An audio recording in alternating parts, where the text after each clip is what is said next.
आज की इस वीडियो में हम डिस्कस करेंगे माई एसक्यूएल का लेक्चर नंबर 2। अगर आप लोगों ने माई एसक्यूएल का लेक्चर नंबर 1 नहीं देखा तो आप जाके पहले उसको देखो, क्योंकि उसमें क्या है ना, देखो मैं आपको एक चीज़ समझाता हूँ। अगर आप माई एसक्यूएल को अच्छे से समझना चाहते हो तो आपको माई एसक्यूएल लेक्चर नंबर 1 में मैंने जो 5 क्वेश्चन डिस्कस करे थे उनके आंसर आपको एकदम क्लियरली पता होने चाहिए। पहला क्वेश्चन था कि डेटा क्या होता है, दूसरा क्वेश्चन था डेटाबेस क्या होता है, तीसरा क्वेश्चन था टाइप्स ऑफ डेटाबेस, चौथा क्वेश्चन था डीबीएमएस और पांचवा क्वेश्चन था आरडीबीएमएस। तो इन 5 क्वेश्चंस के आंसर मैंने पूरा डिटेल में क्लियरली आपको समझाए थे माई एसक्यूएल लेक्चर नंबर 1 में। तो अगर आपने नहीं देखा तो आप प्लीज़ इसको ज़रूर से देखना। अगर आपको इन सब चीज़ों के बारे में पता है तो आप कोई बात नहीं, आप जो है direct my SQL lecture number 2 देख सकते हो। ठीक है, तो आज के इस लेक्चर में मैं इन 6 क्वेश्चंस का आंसर आपको दूंगा। पहला क्वेश्चन ये है कि हाउ टू डाउनलोड एग्जाम्प। दूसरा क्वेश्चन ये है कि how to download MySQL community server and workbench. तीसरा क्वेश्चन है हाउ टू क्रिएट टेबल। चौथा क्वेश्चन है तीसरा क्वेश्चन है हाउ टू क्रिएट डेटाबेस। चौथा क्वेश्चन है हाउ टू डिलीट डेटाबेस। पांचवा क्वेश्चन है how to create table in database और लास्ट क्वेश्चन है data types in MySQL. तो देखो, मैं आपको एक कहानी की तरह समझाता हूँ। ठीक है, कहानी की तरह अगर आप समझोगे तो आपको चीज़ें समझ में आएंगी ज़्यादा अच्छे से। मेरी एक बात समझना ध्यान से। हमारे पास क्या था? हमारे पास था डेटा। ठीक है, हमारे पास बहुत सारा डेटा था और आप सब लोगों को पता है डेटा बहुत इम्पोर्टेंट है। डेटा बहुत इम्पोर्टेंट होता है, हालांकि डेटा कूड़े के समान होता है। लेकिन अगर आप उस डेटा को, जिसको आप कूड़ा बोलते हो, अगर आप उस डेटा को प्रोसेस कर लोगे तो आपको क्या मिलता है? इन्फॉर्मेशन मिलती है। ये सारी बातें मैंने आपको इस वाले लेक्चर में करी थी कि अगर आप प्रोसेस करोगे तो इन्फॉर्मेशन मिलेगी। तो आप बस इतना समझिए, हमारे पास जो डेटा है वो बहुत कीमती है, वो बहुत ज़्यादा वैल्यूएबल चीज़ है डेटा जो है। ठीक है, अब इस डेटा को हमें क्या करना होता है? स्टोर करना होता है। कहाँ पे स्टोर करना होता है? एक ऐसी जगह पे स्टोर करना है हमें इस डेटा को जहाँ पे हम इसको ईज़िली मैनेज कर पाएँ। तो बस एक ऐसी जगह तो हमारे पास क्या है? डेटाबेस ही है भैया। समझ रहे हो मैं क्या कह रहा हूँ? हमारे पास क्या था? हमारे पास डेटा था। डेटा बहुत इंपॉर्टेंट चीज़ है। ठीक है, तो उस डेटा को स्टोर करने के लिए हमें एक जगह चाहिए। ठीक है, अगर आप चाहो तो इसे फाइल में भी स्टोर कर सकते हो, लेकिन फाइल में भैया हम क्यों नहीं स्टोर करते, हम डेटाबेस में ही क्यों स्टोर करते हैं? इसका आंसर मैंने आपको यहाँ पे दिया था। डेटाबेस में हम इसलिए स्टोर करते हैं क्योंकि वहाँ पे हमें जो डेटा है उसको मैनेज करना बहुत आसान हो जाता है।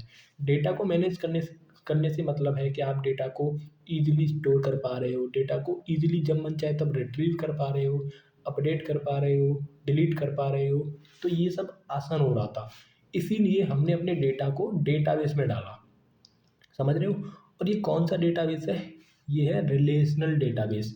एक्चुअली 2 तरह के डेटाबेस होते हैं अगर आपको पता हो तो, रिलेशनल डेटाबेस और एक आपका नोएसक्यूएल डेटाबेस। एक ऐसा डेटाबेस जो डेटा को टेबल की फॉर्म में स्टोर करता है वो रिलेशनल डेटाबेस होता है, और एक ऐसा डेटाबेस जो डेटा को नॉन टेबुलर फॉर्मेट में स्टोर करता है वो नोएसक्यूएल डेटाबेस होता है। उसी के आधार पे मैंने आपको यहाँ पे बताया था डीबीएमएस और आरडीबीएमएस। अगर आप, अब मैं आपको यहाँ पे समझाता हूँ, ध्यान से सुनना। ठीक है, छोड़ो उसको, मैं आपको एक चीज़ समझाता हूँ। डेटा था, डेटा को हमें स्टोर करने के लिए हमारे पास क्या चाहिए? डेटाबेस। ठीक है, अब इस डेटाबेस को मैनेज करने के लिए हमें क्या चाहिए? हमें चाहिए डीबीएमएस, या फिर उसको आप क्या बोलोगे? आरडीबीएमएस। ठीक है, अगर, अब देखो, अगर आपका डेटाबेस नो सीक्वल डेटाबेस है, मतलब नॉन टेबुलर फॉर्मेट में डेटा को स्टोर करता है, तो आपको चाहिए डीबीएमएस। डीबीएमएस क्या होता है? मैंने आपको बताया था, एक सॉफ्टवेयर है जिसकी हेल्प से हम डेटाबेस को मैनेज कर पाते हैं। सिमिलरली अगर आपका डेटाबेस रिलेशनल डेटाबेस है तो आपको चाहिए RDBMS, relational database management system. ये भी एक सॉफ्टवेयर होता है, ये भी एक सॉफ्टवेयर होता है, लेकिन जो ऊपर वाला सॉफ्टवेयर है वो नो सीक्वल डेटाबेस को मैनेज करने के लिए काम में आता है। जो नीचे वाला सॉफ्टवेयर है, जो डीबीएमएस है नीचे वाला, वो रिलेशनल डेटाबेस को मैनेज करने के लिए काम में आता है। और मैनेज करने का मैंने आपको मतलब बताया था, टेबल क्रिएट करना हुआ, टेबल में डेटा रखना हुआ, टेबल से डेटा रिट्रीव करना हुआ, अपडेट करना हुआ, डिलीट करना हुआ, ये सारी चीज़ें क्या होती हैं? मैनेज करना होता है। ठीक है, तो मैंने आपको एक एग्जांपल भी बताया था आरडीबीएमएस का, वो होता है माई सीक्वल। माई सीक्वल क्या है? एक एग्जांपल है किसका? आरडीबीएमएस का। समझ रहे हो? ठीक है, यहाँ तक आपको समझ में आ गया। तो अब मेरे को एक बात बताओ, ठीक है, इसको मैं यहाँ से पहले हटाता हूँ, ठीक है, मैं इसको यहाँ से हटाता हूँ। मैंने आपको एक कहानी सुनाई थी कि ये मैं हूँ, ठीक है, ये मैं हूँ, और ये है मेरा डेटाबेस। कौन सा डेटाबेस? रिलेशनल डेटाबेस, जिसके अंदर टेबल्स स्टोर है, ठीक है। और अगर मुझे इस डेटाबेस को मैनेज करना है तो मुझे एक बीच में बंदा चाहिए जिसको हम बोलते हैं माई सीक्वल, ठीक है। मैं इस माई सीक्वल से कम्युनिकेट करता हूँ। मैं भाई देखो, अगर मुझे अपना, ये कौन है? ये मैं हूँ, ठीक है। अगर मुझे अपना रिलेशनल डेटाबेस मैनेज करना है तो मैं डायरेक्टली इससे कम्युनिकेट नहीं कर सकता, नहीं मैनेज कर सकता। मैं इसकी हेल्प लेता हूँ। किसकी हेल्प? माई सीक्वल की। अब माई सीक्वल, सपोज करिए मुझे इस रिलेशनल डेटाबेस के अंदर कोई टेबल क्रिएट करनी है, तो मैं टेबल क्रिएट करने के लिए मैं माई एसक्यूएल से बोलूँगा। मैं बोलूँगा भाई माई एसक्यूएल सुन, मुझे एक टेबल क्रिएट करनी है, मेरी हेल्प कर, ठीक है। अब माई एसक्यूएल हिंदी तो समझेगा नहीं, वो क्या समझता है? वो समझता है एसक्यूएल। मतलब मुझे एसक्यूएल में बात करनी पड़ेगी, मुझे एसक्यूएल लैंग्वेज का यूज़ करना पड़ेगा माई एसक्यूएल से कम्युनिकेट करने के लिए। तो भाई पर हमारे सिस्टम में पहले माई एसक्यूएल होना तो चाहिए। ये सब काम तो हम बाद में करेंगे, डेटाबेस बाद में बनाएंगे, डेटाबेस के अंदर टेबल बाद में रखेंगे, पहले हमारे पास माई एसक्यूएल तो होना चाहिए। हाँ, तो बस माई एसक्यूएल हो, अगर आपको इंस्टॉल करना है तो आपको या तो आपको एग्जैम्प इंस्टॉल करना पड़ेगा या आपको इंस्टॉल करना पड़ेगा वर्क बेंच, ठीक है। बहुत से स्टूडेंट जो है वो एग्जाम पे काम करते हैं, बहुत से स्टूडेंट वर्क बेंच पे काम करते हैं। मैं आपको बता देता हूँ दोनों ही अच्छे हैं, कोई बुराई नहीं है, लेकिन मैं एग्जाम यूज़ करूँगा क्योंकि मेरे सिस्टम में पहले से ही एग्जाम पड़ा हुआ है। तो मैं अपना नेट बचाने के लिए दोबारा से वर्क बेंच डाउनलोड नहीं करूँगा, तो मैं एग्जाम यूज़ करूँगा। सीधी बात, नो बकवास, ठीक है भाई। आप चाहो तो वर्क बेंच भी यूज़ कर सकते हो, आप चाहो तो एग्जाम भी यूज़ कर दो, कोई सा भी यूज़ कर लो, फ़र्क नहीं पड़ता, क्योंकि हमें तो बस एसक्यूएल लिखनी है, उसकी प्रैक्टिस करनी है, चाहे आप कोई भी यूज़ करो। अब आपको पहला जो 2 क्वेश्चन है, पहला क्वेश्चन है हाउ टू डाउनलोड एग्जाम, दूसरा क्वेश्चन है how to download workbench.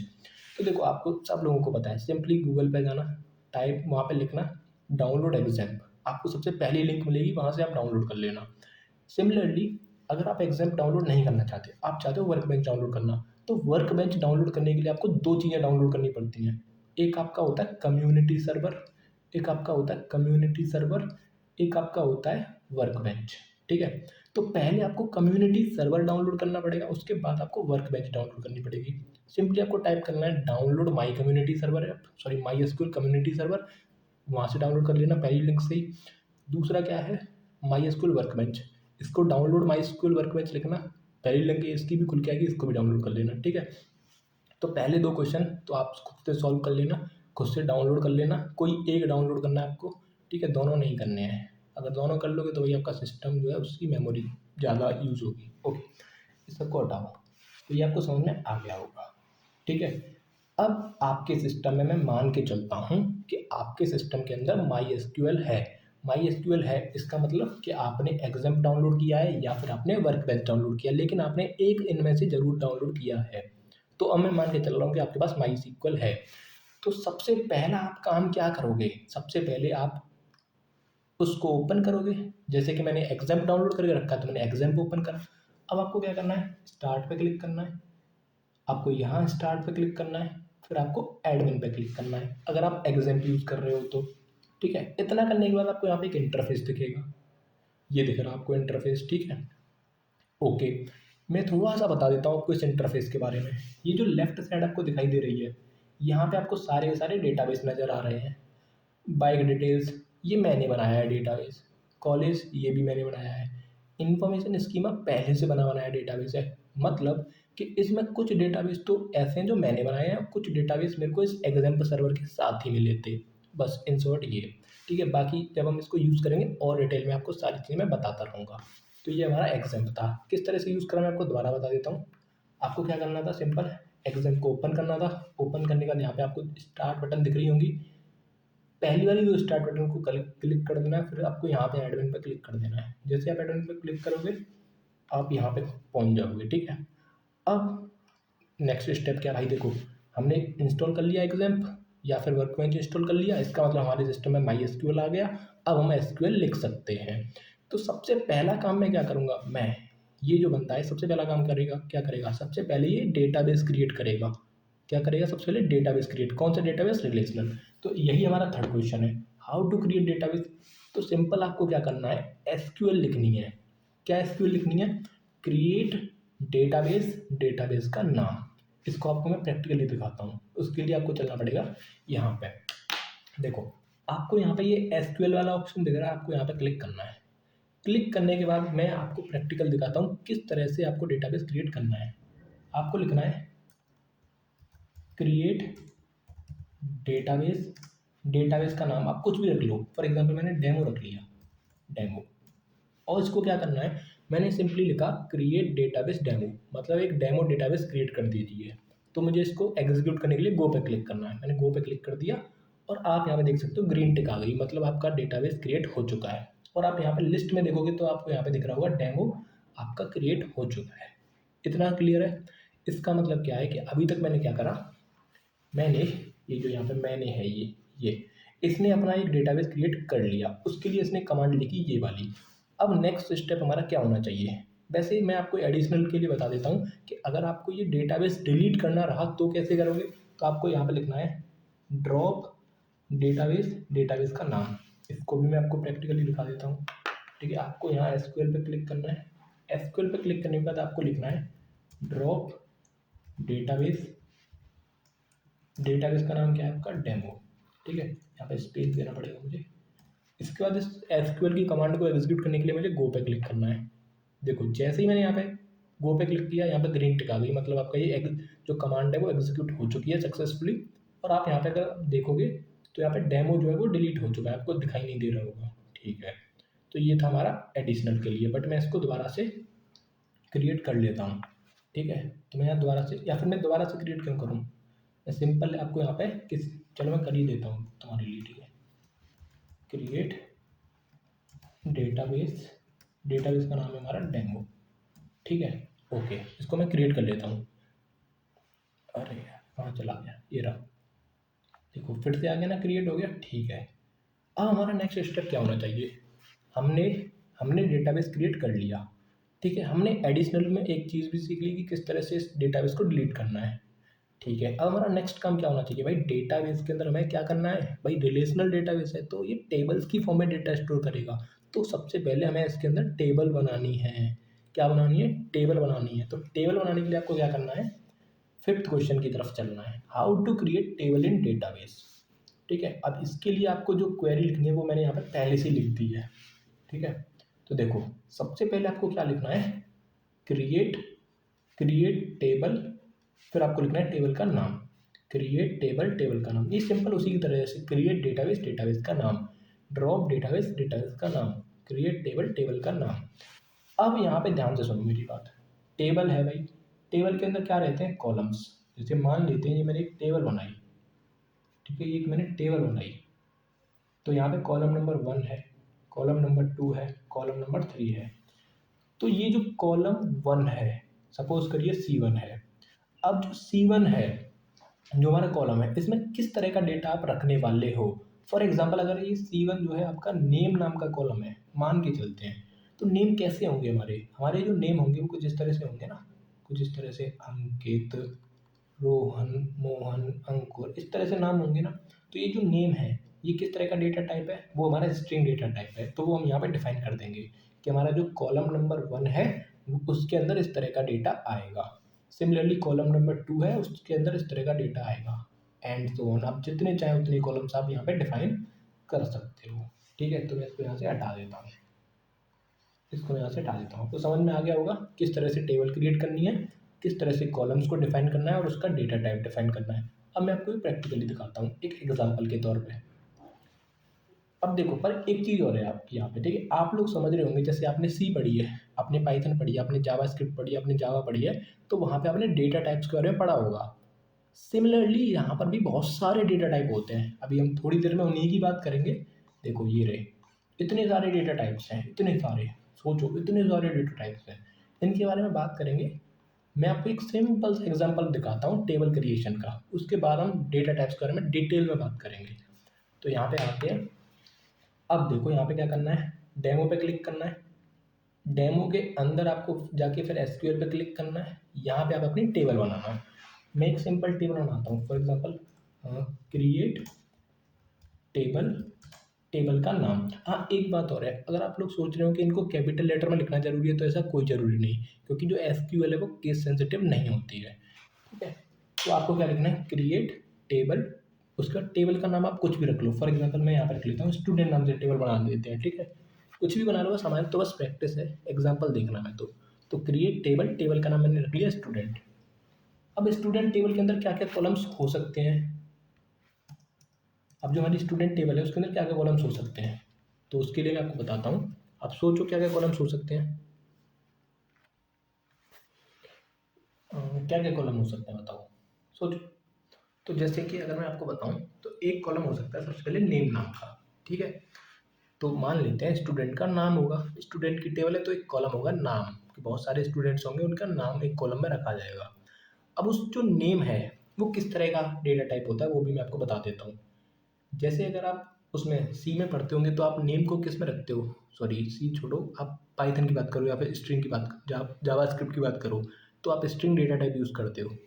तो यहाँ पे एक वैरचर नाम का डेटा टाइप होता है, वो मैं आपको यूज़ करके दिखाता हूँ। वैरचर, टेंशन मतलब हम थोड़ी देर बाद इन डेटा टाइप्स के बारे में डिटेल में बात करेंगे। तो पहला कॉलम होगा नेम, उसका जो डेटा टाइप होगा, क्योंकि जो कॉलम के नेम के बाद हमें क्या लिखना होता है, डेटा टाइप, तो इसका जो डेटा टाइप होगा वो होगा वैरचर टाइप का। इस पैरेंथेसिस के अंदर आपको देना होता है साइज, मतलब कि आपका जो नेम है वो मैक्सिमम कितने करेक्टर्स तक का हो सकता है। तो मैं मान के चलता हूँ 20 करेक्टर्स तक का हो सकता है। ठीक है, तो मैंने इसके अंदर 20 लिख दिया। उसके बाद हमारा जो नेक्स्ट कॉलम होगा वो क्या हो सकता है, नेम के बाद आपका फॉर एग्जांपल उसका फ़ोन नंबर हो सकता है, या फिर मैं उसके मार्क्स ले लेता हूँ। ठीक है, मार्क्स, ठीक है, मार्क्स नाम का जो कॉलम है उसके अंदर कैसा डेटा आएगा, जैसे उसके मार्क्स 30 होंगे, 40 होंगे, 50 होंगे, तो ये इंटीजर है ना, तो हम यहाँ पे क्या लिखेंगे, इंट। ठीक है, तो इंटीजर टाइप का डेटा आएगा। समझ रहे हो क्या कह रहा हूँ मैं, ठीक है। अब मान के चलते हैं उसकी परसेंटेज है, तो परसेंटेज के अंदर किस तरह का डेटा आएगा, तो परसेंटेज, तो परसेंटेज के अंदर किस तरह का डेटा आएगा, फ्लोट टाइप का। जैसे परसेंटेज कैसे हो सकती है, 82.3, 98.5, तो परसेंटेज कैसे होनी चाहिए, फ्लोट टाइप की। ठीक है, फ्लोट, ठीक है, ओके। उसके बाद अच्छा, इसको पूरा कैपिटल नहीं किया मैंने, पूरा कैपिटल कर दिया इसको। ठीक है, फ्लोट। अब और क्या हो सकता है, फॉर एग्जांपल स्टूडेंट का डेट ऑफ बर्थ हो सकता है, तो डेट ऑफ बर्थ के लिए मैं कौन सा डेटा टाइप लूँगा, मैं लूँगा यहाँ पे डेट, एक डेटा टाइप होता है, DAT, डेट। ठीक है, और भी बहुत सारे डेटा टाइप्स हैं। ठीक है, बहुत सारे डेटा टाइप्स हैं, तो मैं आपको बस सिंपल इतने ही दिखा रहा हूँ अभी के लिए, बाकी हम अभी डिटेल में बात करेंगे। अब ये एक टेबल बनाई जिसमें मैंने नेम नाम का कॉलम रखा, मार्क्स नाम का कॉलम रखा, परसेंटेज नाम का कॉलम रखा, डेट, DOB नाम का, और भी बहुत सारे कॉलम्स हो सकते हैं, बस हम एक प्रैक्टिस के तौर पे देख रहे हैं। अब इसको मैं क्रिएट करने के लिए गो पे क्लिक करूँगा। जैसे ही मैंने गो पे क्लिक किया, आप यहाँ पे देख रहे होगे, देखो यहाँ पे क्या हुआ, ग्रीन टिक हो गया, मतलब हमारी टेबल क्रिएट हो चुकी है। टेबल को देखने के लिए आप देखो, यहाँ पे डेमो था, यहाँ पे माइनस पे क्लिक करोगे डेमो, अब इस प्लस पे क्लिक करोगे तो देखो डेमो के अंदर एक टेबल बन चुकी है स्टूडेंट नाम की, जिसमें नेम नाम का कॉलम है, मार्क्स नाम का कॉलम है, परसेंटेज नाम का कॉलम है, DOB नाम का कॉलम है। इसके अंदर डेटा कैसे रखेंगे वो हम नेक्स्ट वीडियो में देखेंगे, लेकिन अब हम बात करते हैं डेटा टाइप्स के बारे में।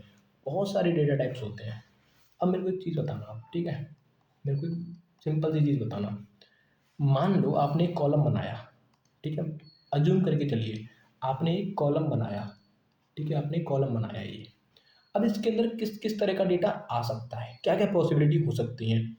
आप या तो इसके अंदर स्ट्रिंग रखोगे कोई, या आप इसके अंदर कोई नंबर न्यूमेरिक डेटा रखोगे, या आप इसके अंदर कोई डेट या फिर टाइम रखोगे। इनके अलावा कोई डेटा नहीं आ सकता। आप या तो कोई स्ट्रिंग रखोगे, स्ट्रिंग मतलब कुछ इस तरह से, जैसे कि जो कोड्स के अंदर जो लिखी जाती है, जैसे ये लिखा। न्यूमेरिक मतलब जैसे 20 या फिर 20.5, कुछ इस तरह से। डेट एंड टाइम आपको पता ही है कैसा रहता है। ठीक है, तो आप इन तीनों के अलावा कोई डेटा रख सकते हो क्या, नहीं रख सकते। तो आप कह रहे होंगे इमेजेस वीडियोस, वो भी स्ट्रिंग के अंदर ही आ जाएगा, अभी आप देखना। तो इन तीन के अलावा कोई पॉसिबिलिटी हमें नहीं दिखाई दे रही है। ठीक है, तो बस यहीं से अब स्टार्ट करते हैं। पहले इसको मैं यहाँ से हटा लेता हूँ। देखो, जो डेटा टाइप्स होते हैं MySQL के अंदर, उनको तीन कैटेगरी में डिवाइड किया गया है, स्ट्रिंग, न्यूमेरिक और आपका डेट एंड टाइम। ठीक है। अब जो हमारा स्ट्रिंग है, इसके अंदर हम बहुत सारे डेटा टाइप्स पढ़ते हैं। जैसे कि आपका पहला है कैर, दूसरा है आपका वेर कैर, तीसरा है आपका टिनी टेक्स्ट, चौथा है text, medium text, long text, टिनी block, block, medium block, long block, annum और सेट। अब आप कह रहे होंगे कि जब हमारा काम कैर से चल रहा था तो हमें वेर कैर की क्या ज़रूरत पड़ी, या फिर जब हमारा काम टिनी टेक्स्ट से चल रहा था तो हमें टेक्स्ट की क्या ज़रूरत पड़ी। तो ध्यान से सुनना, जो हमारे ये डेटा टाइप्स हैं, इनके पास होती है रेंज। इनके पास क्या होती है? रेंज। हर एक डेटा टाइप की खुद की एक रेंज रहती है। फॉर एग्जांपल, अगर आपने किसी कॉलम का डेटा टाइप रख दिया कैर, अगर आपने किसी कॉलम का डेटा टाइप कैर रख दिया, तो आप उस कॉलम के अंदर जो डेटा रखोगे उसकी एक लिमिट रहेगी। उसके अंदर केवल 255 कैरेक्टर्स तक ही आप स्टोर कर सकते हो मैक्सिमम। अगर किसी कॉलम का डेटा टाइप कैर है तो एक बार में आप 255 कैरेक्टर रख सकते हो। फॉर एग्जांपल, आपने यहाँ पे जैसे नेम नाम का कॉलम बनाया, ठीक है, तो पहला जो नाम आप यहाँ पे रखोगे वो 255 कैरेक्टर्स तक का हो सकता है, 0 से लेके 255 तक का। वैसे ही दूसरा नाम भी 0 से लेके 255 तक का होगा, तीसरा नाम भी 0 से लेके 255 तक का होगा। तो जितने भी आप नाम रखोगे उसमें 255 से ज़्यादा कैरेक्टर नहीं हो सकते। लेकिन अगर आप ज़्यादा कैरेक्टर रखना चाहते हो तो आपको वैर कैर की तरफ जाना पड़ेगा, जिसकी रेंज यहाँ पे आपको दिख रही होगी। वैसे ही आपका टिनी टेक्स्ट होता है, उसमें भी 255 कैरेक्टर्स आ सकते हैं। टेक्स्ट में आपके, मैंने यहाँ पे ये साइज़ लिख दिया है, यहाँ पे मैंने कैरेक्टर्स नहीं लिखे हैं। 64 KB को आप कन्वर्ट कर लेना बाइट्स में। 64 KB को जब आप कन्वर्ट करोगे बाइट्स में, तो जो बाइट्स निकल के आएगा वही आपका क्या होगा? नंबर ऑफ कैरेक्टर्स होगा। बस आप इतना याद रखना। मीडियम टेक्स्ट अगर आप यूज़ करते हो तो आप 16 MB तक का डेटा रख सकते हो। अब 16 MB बाइट्स में कितना होता है वो आप देख लेना। ठीक है, जितना बाइट्स आएगा उतने ही कैरेक्टर होंगे। ठीक है, क्योंकि हम यहाँ पे एज्यूम करके चलते हैं कि एक बाइट मतलब एक कैरेक्टर। समझ रहे हो मैं क्या कह रहा हूँ? ओके, इसको मैं यहाँ से हटाता हूँ। ठीक है, तो आप यहाँ पे देख सकते हो। लेकिन यहाँ पे एक स्पेशल है, यहाँ पे देखो, टिनी टेक्स्ट, टैक्स, ये सब आपको समझ में आ रही होगी। लेकिन यहाँ पे आपने देखा होगा blob, टिनी blob, blob, medium blob, long blob. Blob का क्या मतलब होता है? ब्लॉब मतलब होता है बाइनरी लार्ज ऑब्जेक्ट। जितनी भी इमेजेस फाइल होती हैं या फिर वीडियो फाइल्स होती हैं, वो सब इस ब्लॉब के थ्रू हम स्टोर करते हैं। ठीक है, बस इतना है, और कुछ ज़्यादा इसके बारे में नहीं है। एक यहाँ पे डेटा टाइप और है जिसका नाम है इनम, और एक है सेट। अगर मान लो आपने किसी कॉलम का डेटा टाइप सेट कर दिया इनम, इनम, उसके बाद आपको यहाँ पे पैरेंथेसिस के अंदर कुछ वैल्यूज भी देनी पड़ती हैं। ठीक है, फॉर एग्जांपल, एक एग्जांपल से समझते हैं। ठीक है, मान लो आपका एक कॉलम था जेंडर, ठीक है, आपने उसका डेटा टाइप सेट कर दिया इनम, तो आप इस इनम के अंदर कुछ वैल्यूज लिखोगे। जैसे कि आप यहाँ पे लिखोगे मेल। ठीक है, आप क्या लिखोगे? यहाँ पे मेल लिखा आपने, यहाँ पे क्या लिखा आपने? मेल। या फिर आप और क्या लिखोगे? आप फीमेल लिखोगे। ठीक है, तो इसका मतलब ये है कि जो जेंडर नाम का कॉलम है, जो जेंडर नाम का कॉलम हमारा बना है यहाँ पे जेंडर, उसके अंदर इन दो वैल्यूज़ के अलावा कोई और वैल्यू नहीं आ सकती है। तो मेल होगा या फीमेल होगा, या मेल होगा या फीमेल होगा। अगर आप अदर लिखना चाहते हो तो वो अदर नहीं हो पाएगा। तो ये इनम है, यही होता है इनम। इनम जो काम करता है सेम काम आपका सेट करता है, लेकिन क्या डिफरेंस है? इनम के अंदर आप जो यहाँ पे वैल्यूज स्पेसिफाई करते हो, ये कम से आप मैक्सिमम से मैक्सिमम 65,535 तक कर सकते हो। लेकिन जो सेट है आपका, वहाँ केवल आप केवल 64 वैल्यूज स्पेसिफाई कर सकते हो। ये डिफरेंस होता है। तो आपको ये भी समझ में आ गया होगा डेटा टाइप्स के बारे में, रेंज क्या है, और पूरा मैंने आपको समझा दिया। मैंने मतलब पूरा आपको समझाया है स्ट्रिंग डेटा टाइप में जितने भी हैं। वैसे ही आप यहाँ पे समझ सकते हो न्यूमेरिक के अंदर भी बहुत सारे डेटा टाइप्स हैं। जैसे कि आपने देखा यहाँ पे सबसे पहले आपका बिट, इसको बोलते हैं बिट। बिट आप जानते हो, जैसे 1 0 1 0 1 0 ऐसे करके इनको बोलते हैं बिट्स।